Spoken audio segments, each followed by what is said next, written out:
Baik, selamat pagi dan salam sejahtera bagi kita semua yang terhormat. Ibu Dewi Agustina, SEMSI AK, selaku dosen pengampu mata kuliah akuntansi menengah 1. Pada kesempatan kali ini, kami akan mempresentasikan PSAK 16 mengenai Property, Plant, and Equipment. Tetapi sebelum itu, izinkan kami memperkenalkan diri. Perkenalkan, kami dari kelompok 5, nama saya Ailin Krisantia Suhardi dengan NIM akhir 05. Perkenalkan, nama saya Stefani Vicensia dengan NIM akhir 10.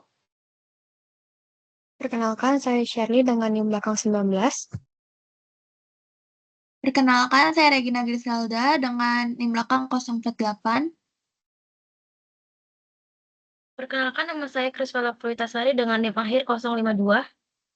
Perkenalkan, nama saya Alexander dengan NIM akhir 359.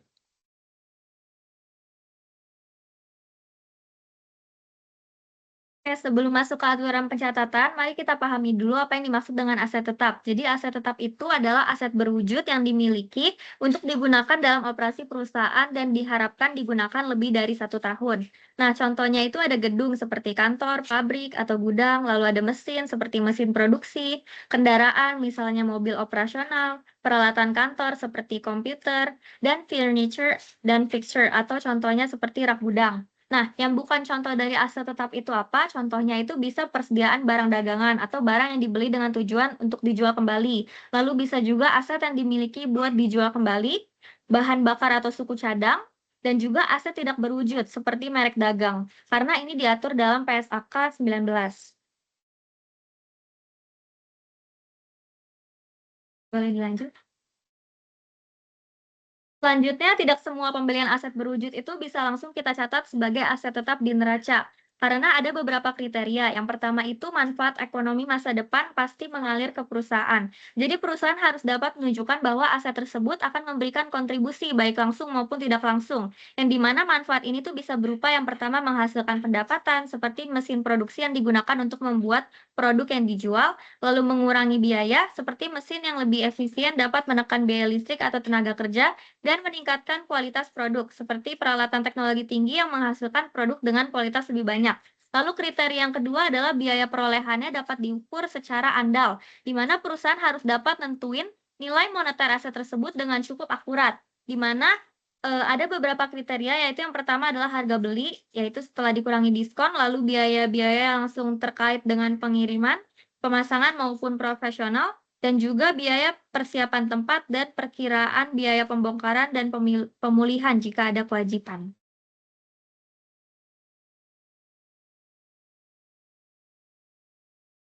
Oke, selanjutnya pengukuran awal. Awalnya saat aset tetap diperoleh, kita tuh mengukur berdasarkan biaya perolehan. Jadi bukan cuma harga beli saja, tapi semua biaya tambahan yang diperlukan aset itu bisa siap digunakan. Misalnya seperti ongkos kirim, biaya instalasi, jasa profesional seperti arsitek, bahkan biaya menyiapkan lokasi juga termasuk. Selanjutnya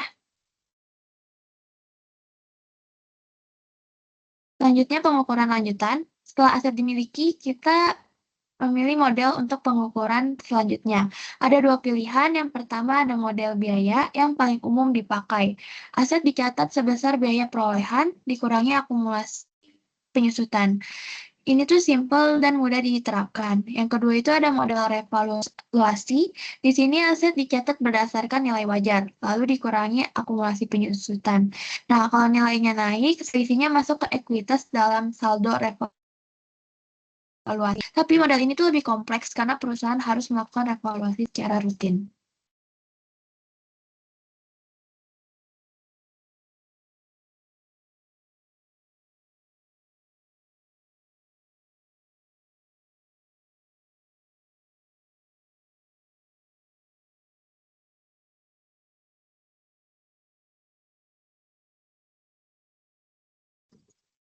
Oke, baik.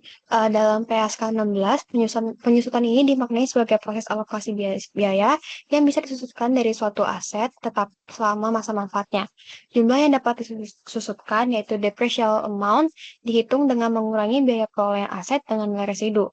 Perlu dipahami bahwa penyusutan itu bukanlah penurunan nilai pasar nilai pasar atau fair value suatu aset dan juga bukan penilaian kembali atau disebut dengan revaluation untuk menyesuaikan harga aset dengan kondisi pasar. Jadi, penyesuaian itu tidak dimaksudkan untuk mencerminkan berapa harga aset jika dijual hari ini, tapi merupakan proses alokasi biaya agar aset dibebankan ke laporan laba rugi sesuai manfaat ekonomis yang dihasilkan tiap periode. Jadi next.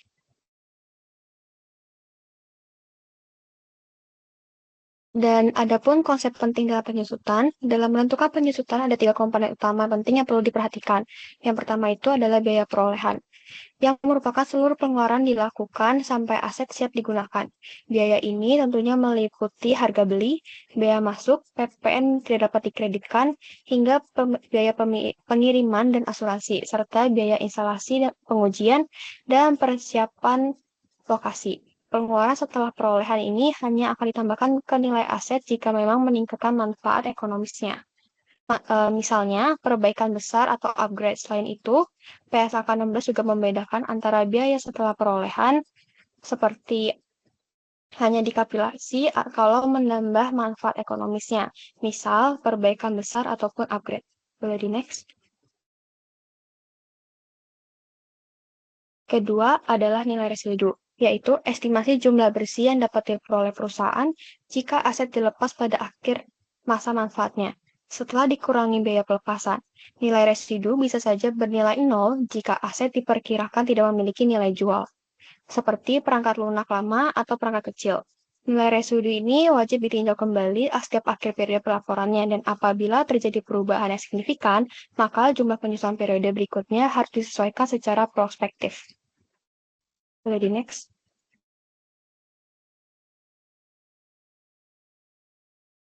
Ketiga adalah masa manfaat, yaitu periode aset diharapkan digunakan atau jumlah produksi yang dapat dihasilkan. Masa manfaat ini bisa dinyatakan dalam jangka waktu, misalnya gedung diperkirakan digunakan selama 20 tahun, atau berdasarkan kapasitas produksi, misalnya mesin mampu menghasilkan 100.000 unit. Faktor-faktor yang mempengaruhi masa manfaat antara lain tingkat pemakaian, perkembangan teknologi yang menyebabkan keusangan, kebijakan perawatan, serta batasan hukum atau kontrak seperti izin usaha.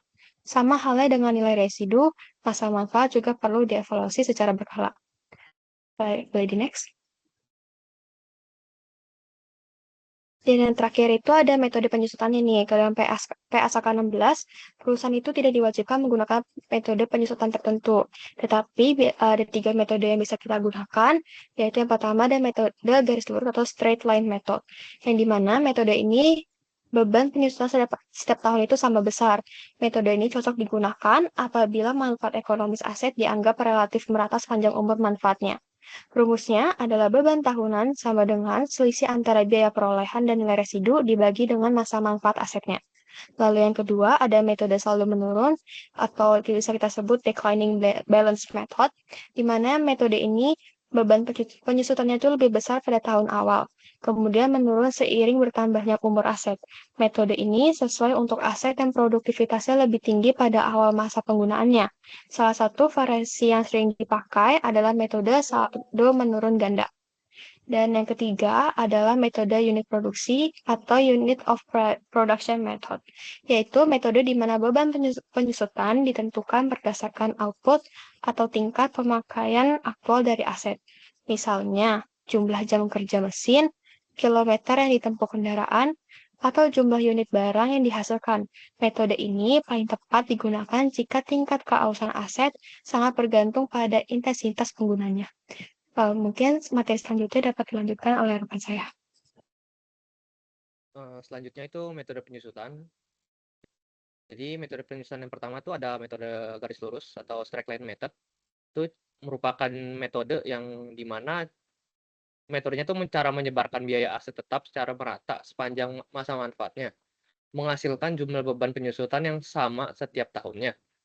Metode ini merupakan metode yang paling sederhana dan mudah dihitung, yaitu rumusnya depreciation sama dengan asset cost dikurang salvage value dibagi dengan useful life.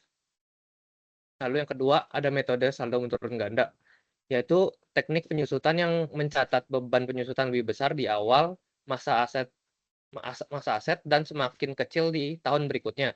yang cocok untuk aset yang mengalami depresiasi cepat, seperti kendaraan atau perangkat elektronik.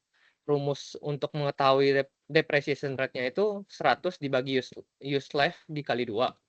Terus untuk depresiasinya itu untuk yang tahun pertama, dia langsung dari asset cost dikali dengan depreciation rate. Lalu yang tahun kedua, asset cost-nya itu dikurangin akumulasi dari tahun pertama, lalu dikali dengan depreciation rate. Selanjutnya akan dijelaskan oleh rekan saya. Oke, selanjutnya di sini ada contoh penyusutan garis lurus. Itu sebuah perusahaan membeli mesin pada awal tahun 2022 dengan data berikut. Harga perolehan 100 juta rupiah, nilai residu 10 juta rupiah, masa manfaat 5 juta, 5 tahun, dan akan disusutkan dengan metode garis lurus. Jadi di sini ada pertanyaan yang pertama, hitung beban penyusutan per akhir tahun, dan yang kedua, hitung nilai buku pada akhir tahun ketiga. Boleh next? Oke, jadi dengan metode garis lurus, beban penyusutan dihitung dengan rumus harga perolehan dikurangi nilai residu, lalu dibagi umur manfaat. Jadi 100 juta dikurang 10 juta, hasilnya 90 juta, lalu akan dibagi dengan 5 tahun. Maka beban penyusutan per tahunnya adalah 18 juta. Jadi, nilai buku setelah beberapa tahun bisa dihitung dengan cara harga perolehan dikurangi dengan akumulasi penyusutannya. Karena metode yang dipakai di sini adalah, metode garis lurus, maka beban penyusutan setiap tahun sama, yaitu 18 juta per tahun. Nah, di akhir tahun ketiga, artinya mesin sudah disusutkan selama 3 tahun. Jadi, penyusutan totalnya adalah 18 juta dikali 3 tahun, yaitu 54 juta. Maka nilai buku mesin di akhir tahun ketiga adalah 100 juta dikurang 54 juta, yaitu 46 juta. Kesimpulannya adalah, dengan metode garis lurus, jumlah penyusutan setiap tahun akan selalu sama, yaitu 18 juta. Dan setelah 3 tahun, nilai buku mesin berkurang menjadi 46 juta rupiah. Selanjutnya akan dijelaskan oleh teman saya.